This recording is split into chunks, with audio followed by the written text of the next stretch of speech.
Mãe Sem Culpa. Oferecimento Euroóptica Iguatemi, Salão Camarim, Boraé e Les a Les, a moda que encanta.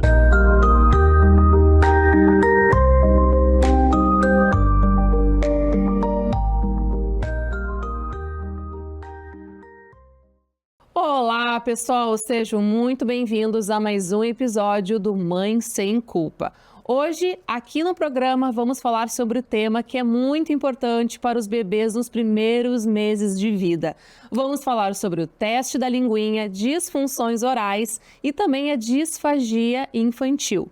Como identificar sinais de alerta, quando procurar ajuda e também qual a importância do diagnóstico precoce.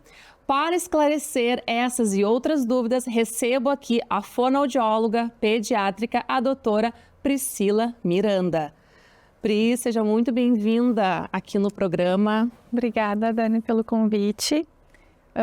Então, desde a graduação, eu sempre tive uma paixão nessa área dos bebês, né?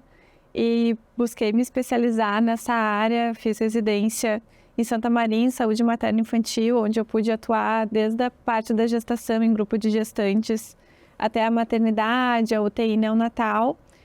Depois eu fiz uma residência em saúde da criança pelo Hospital de Clínicas e junto eu também fiz o meu mestrado justamente na área de disfagia com exames de videofluoroscopia, que depois eu vou comentar um pouquinho.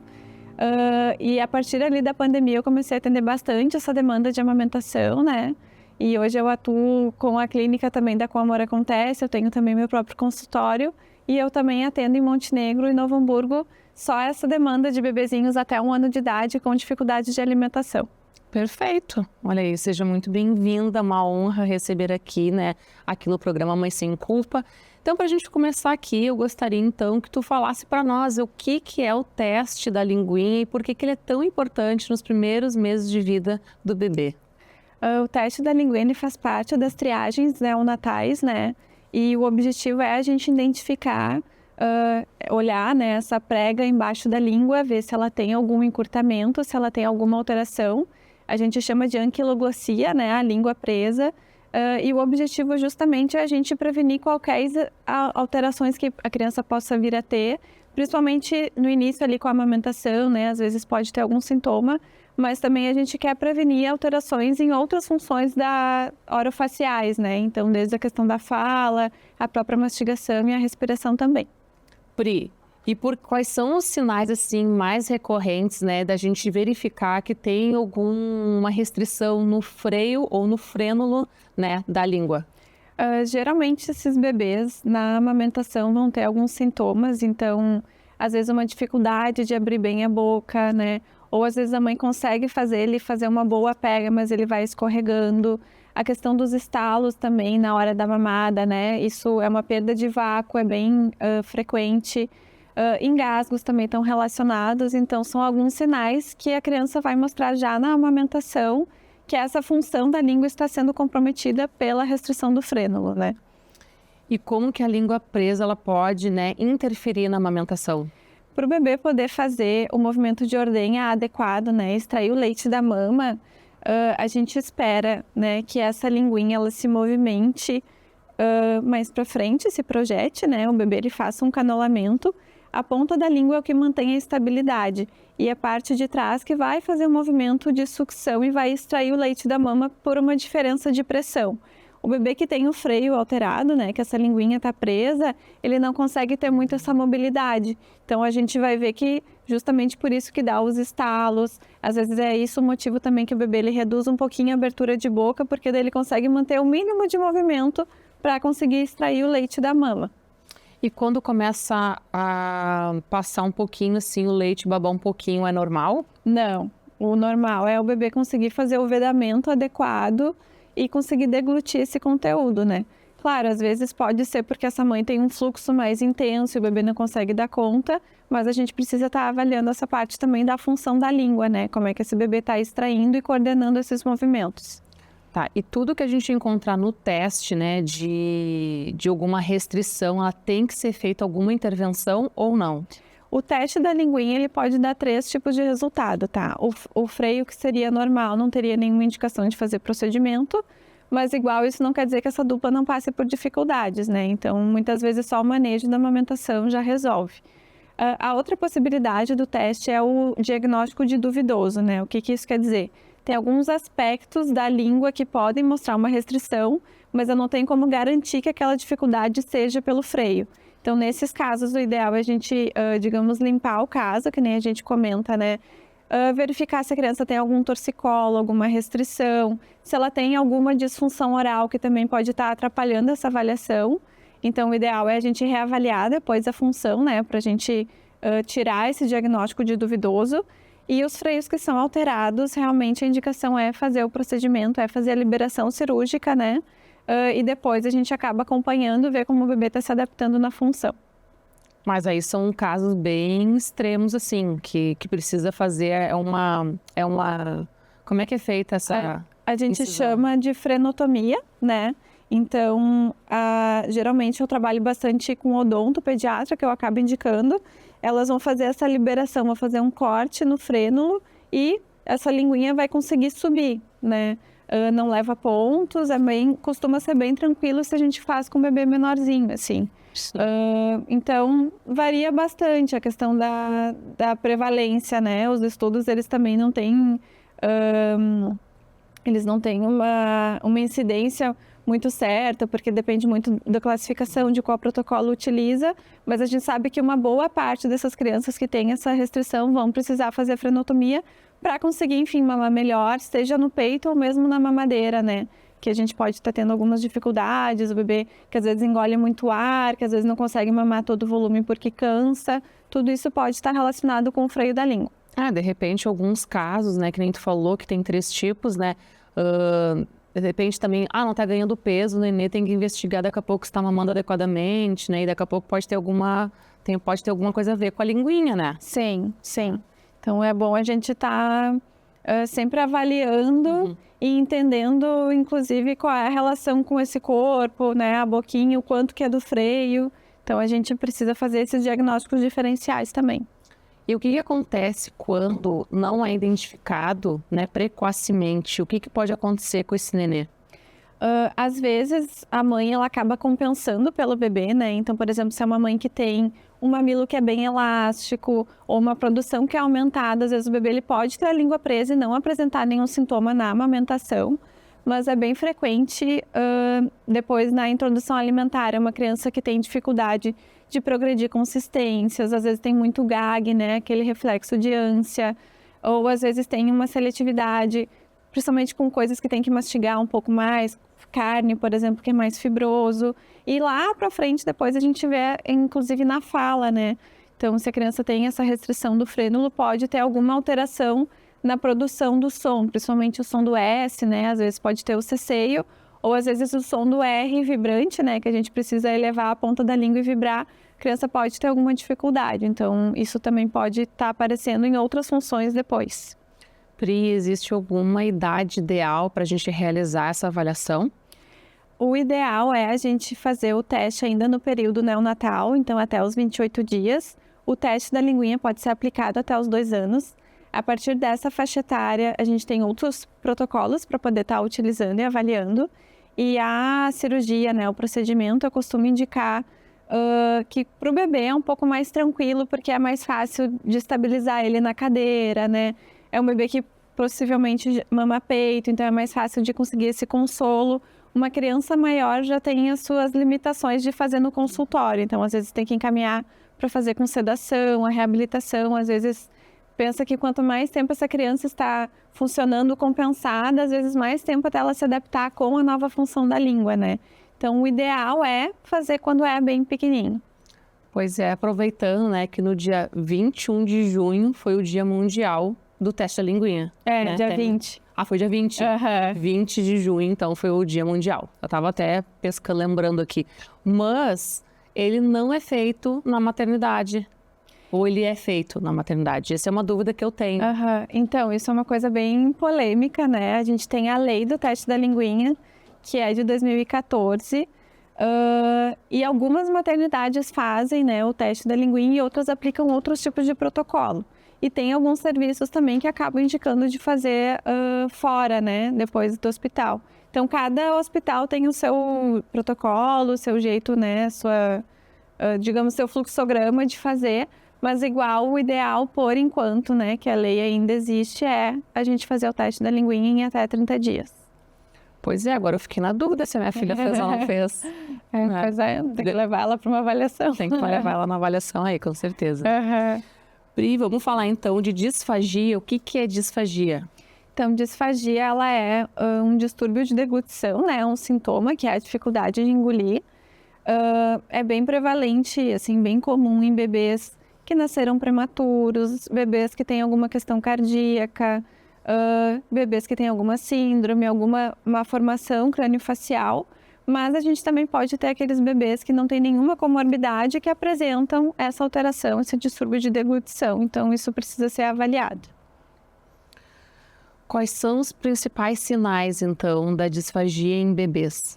O mais frequente são os engasgos durante a alimentação. Então, quando a criança está se alimentando, ela acaba se afogando, né? Como diz, com bastante frequência, ela tosse. A gente também pode ter, às vezes, um cansaço junto, né? Um esforço respiratório.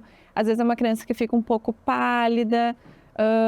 Com isso também vem outros sintomas junto. Às vezes uma criança que tem sempre infecção respiratória, um lactente sibilante, né? Aquela criança que está sempre chiando. Às vezes pode ter uma disfagia também. Então isso precisa ser avaliado porque a médio e longo prazo isso pode ir comprometendo esse pulmão. Sim, e como é que os pais em casa podem observar, né? Diferenciar um engasgo ocasional com uma disfagia?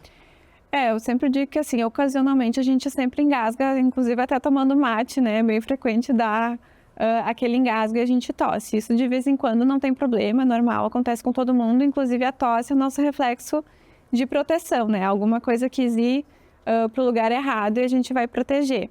Mas quando aquela criança sempre se engasga, vamos supor, com líquido, ou sempre tem que ser tudo muito picadinho, senão ela não consegue, ela se atrapalha, está com dificuldade, às vezes, no ganho de peso. Então, isso precisa ser avaliado né, precocemente.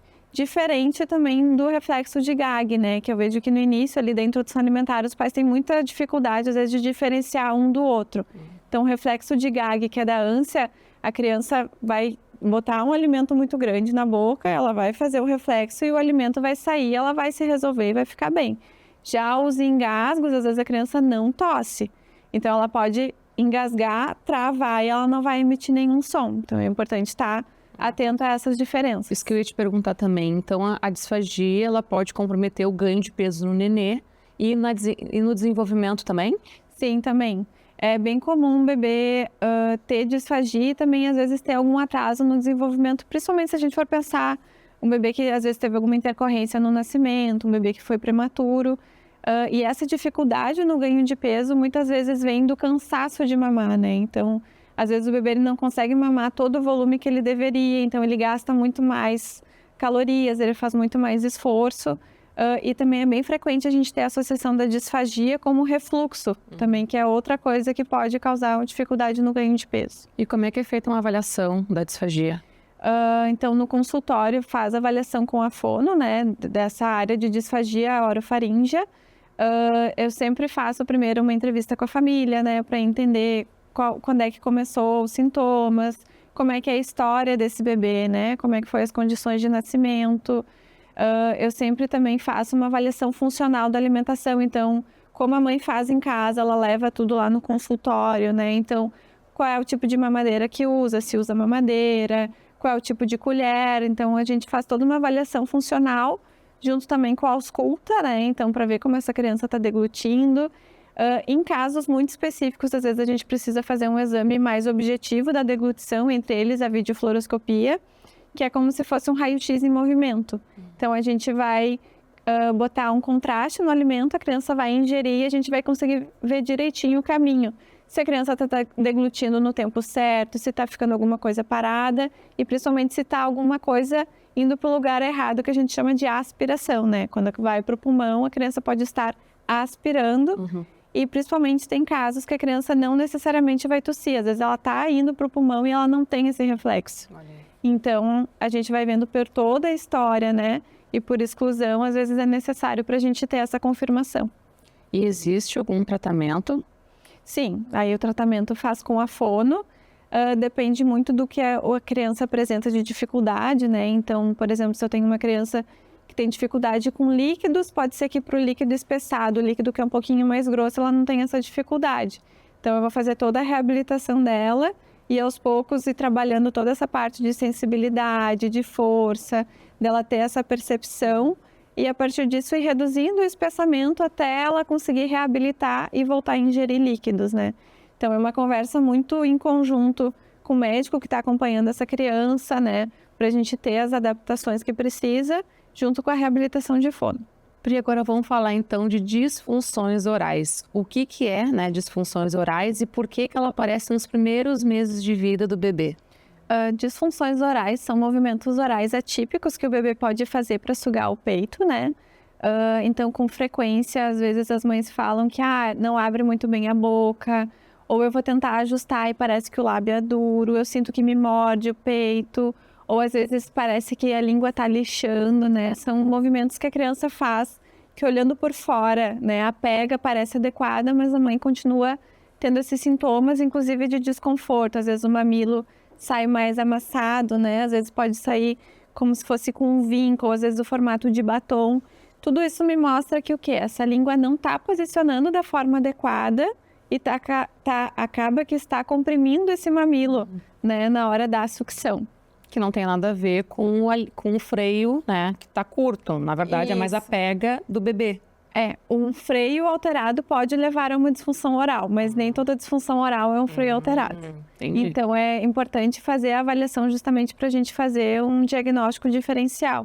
E no caso lá dos freios duvidosos, que nem eu comentei, às vezes a gente tem que fazer um tratamento da disfunção oral e a gente observa, melhorou, resolveu, então a gente não precisa fazer nada. Melhorou no dia que fez a fono e depois voltou, então talvez esse freio esteja impactando. Quando os primeiros dias dali que tu tá na maternidade tem que botar o nenê pra mamar, é normal doer? Tipo assim, não que... Tipo assim, até o bebê sugar ali, né, vai ter a mama, ela acho que ela vai, né, o mamilo ali, né, vai se acostumando aos poucos, né? Sim, sim. É normal ficar um pouquinho machucadinho no início ou não? Logo no início, às vezes tem várias questões, né? Então, por exemplo, assim, às vezes uma cesárea que tu não consegue ficar sentada de imediato, que tem que passar o efeito da anestesia. Então, às vezes a posição não tá 100%. O bebê também está em aprendizado, né? Então, é a dupla que está aprendendo, às vezes até esse início engrenar, pode ter essas questões, assim, de machucar um pouquinho, às vezes ter uma lesão inicial. O que é importante é isso não persistir por muito tempo, né? E nem ter aquelas lesões muito feias de mamilo. Isso mostra que realmente precisa de ajuda e intervenção. Pode ser só algum ajuste de manejo que a consultora pode fazer, ou pode ser alguma disfunção oral, que daí a consultora acaba encaminhando para a fono. Então tá, Pri, te agradeço por esse quadro maravilhoso aí de perguntas. E agora a gente vai para os patrocinadores aqui do programa.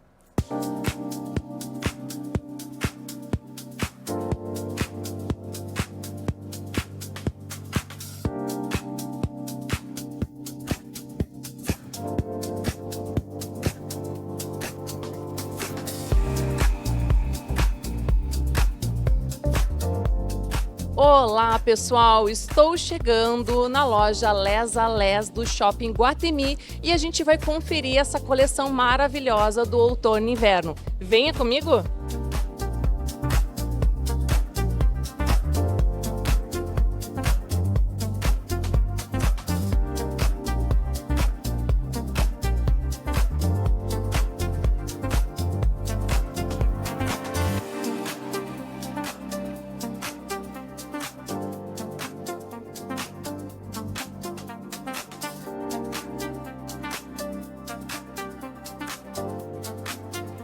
Olá pessoal, chegamos aqui na loja Les a Les e eu estou aqui com a gerente, que é a Gabriela, e vai nos explicar essa coleção maravilhosa do outono e inverno que veio com tudo, né? Essa coleção, Gabi, foi inspirada no quê?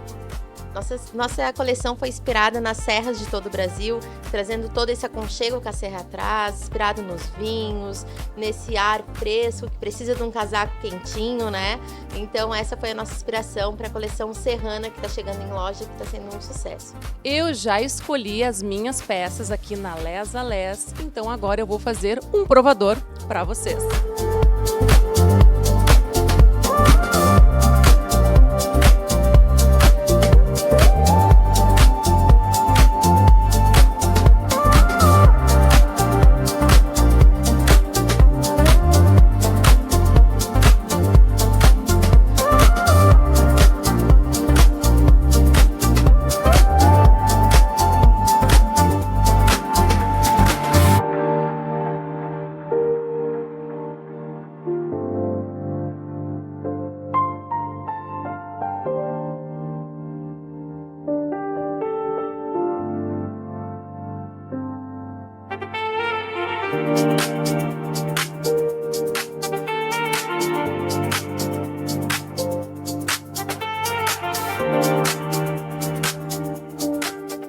O programa Mãe Sem Culpa tem o apoio da Euroóptica do Shopping Guatemi, que é referência em armação de grau, óculos de sol e lentes. Com tecnologia, qualidade e muito estilo, a Euroóptica cuida da sua visão do mesmo jeito que você cuida da sua família. Você pode parcelar em até 10 vezes sem juros e comprando uma armação, você ganha a lente monofocal. E o diferencial da Euroóptica que as lentes ficam prontas em até 1 hora. Então vá até a Euroóptica do Shopping Guatemi e escolher a sua melhor versão. Pri, agora a gente vai entrar no quadro de mitos e verdades, tá? Tu pode pegar essa plaquinha e eu vou falar aqui uma afirmação e tu vai me responder se é mito ou verdade, e se tu quiser também pode justificar, tá bom? Vamos lá então. Todo bebê deve realizar o teste da linguinha. Sim, verdade. É bem importante o bebê fazer essa avaliação justamente para a gente prevenir qualquer alteração futura. Se o bebê está ganhando peso, não pode ter nenhuma dificuldade na amamentação. Mito, porque tem bebês que ganham peso por questões da mãe, né? Que a mãe acaba compensando, mas quando a gente vai avaliar, a gente vê que tem alguma dificuldade, assim, seja no movimento da língua, seja na pega. Língua presa pode dificultar a amamentação. Verdade, pode afetar por essa questão da extração de leite não ser tão eficiente. Dor ao amamentar pode estar relacionada a alterações orais do bebê. Verdade, porque o bebê ele pode estar comprimindo o mamilo e isso causa dor na mãe, né? Chupeta e mamadeira não interferem no desenvolvimento oral. Mito, porque a chupeta e a mamadeira são bicos artificiais e eles alteram o posicionamento da língua, né? Então o movimento que o bebê faz na mamadeira é bem diferente do movimento que ele faz na amamentação. Respirar pela boca desde bebê merece atenção. Verdade. A gente precisa estar avaliando porque o bebê ele é um respirador nasal, né? Desde muito novinho. Então, se esse bebê está respirando pela boca, a gente precisa prestar atenção e identificar qual é a causa. E fazer uma avaliação. Isso. Engasgos frequentes são normais e não precisam ser investigados. Mito. A gente precisa investigar porque não é normal. E a gente precisa entender se precisa adaptar alguma coisa do fluxo do bico ou alguma coisa de adaptação de consistência ou se precisa de alguma investigação a mais. Bebês também podem apresentar disfagia. Verdade. Né? Os bebês podem ter disfagia por várias... Desculpa, eu olhei pro lado. Ela entrou e... Não tem problema, pode ir lá. Tá. 1, 2, 3, verdade. Verdade, os bebês podem apresentar disfagia desde os bebês que têm um fator de risco a mais, né? Por uma questão neurológica, uma questão sindrômica, enfim, desde até aqueles bebês que não têm nenhum fator de risco, mas podem estar apresentando disfagia. Tosse durante ou após as mamadas pode ser um sinal de alerta. Verdade também. Pode ser na mamada, pode ser alguma disfagia mesmo, ou após a mamada alguma coisa relacionada a refluxo, mas de qualquer forma precisa ser avaliado. Com certeza. O diagnóstico precoce aumenta as chances de um tratamento mais eficaz. Verdade. Quanto antes a gente avalia e intervém, melhora a qualidade de vida para o bebê, para a família, né? Então, tudo fica um pouco mais leve, com certeza muito mais tranquilo. Pri, muito obrigada por esse quadro maravilhoso e esclarecedor, né, de mitos e verdades. E agora eu quero falar, né, sobre a dica do especialista, que é o quadro que eu mais amo aqui no programa. Eu queria que tu desse alguma orientação para os pais que estão nos assistindo. Pode ser sobre alimentação segura, o que tu preferia e dar uma orientação aí para os pais. A minha orientação seria de procurar orientações, assim, desde o pré-natal, né? A gente sabe que a amamentação não é instintiva e às vezes tá tanta coisa acontecendo, montando quartinho, esperando o parto, que às vezes isso fica por último, né? E é uma coisa que, se possível, a família já procurar informações antes, já saber dos testes, né, que precisa fazer na maternidade, entender também como é que funciona a amamentação. Então, acho que é bem importante a família estar atenta a isso e procurar ajuda antes. E agora eu encerro o programa com uma mensagem muito linda e acolhedora para você aí de casa. Hoje aprendemos que pequenos sinais durante a amamentação e alimentação dos nossos bebês merecem atenção e cuidado. E a principal mensagem que fica é: você não precisa carregar todas as respostas sozinha. Observar seu bebê, confiar na sua intuição e buscar orientação quando algo parecer diferente já é uma grande demonstração de amor. Informação não deve gerar medo, mas sim acolhimento, segurança e tranquilidade para as famílias. Um beijo e até o próximo Mãe Sem Culpa. Obrigada. Pri, obrigada. Foi maravilhoso.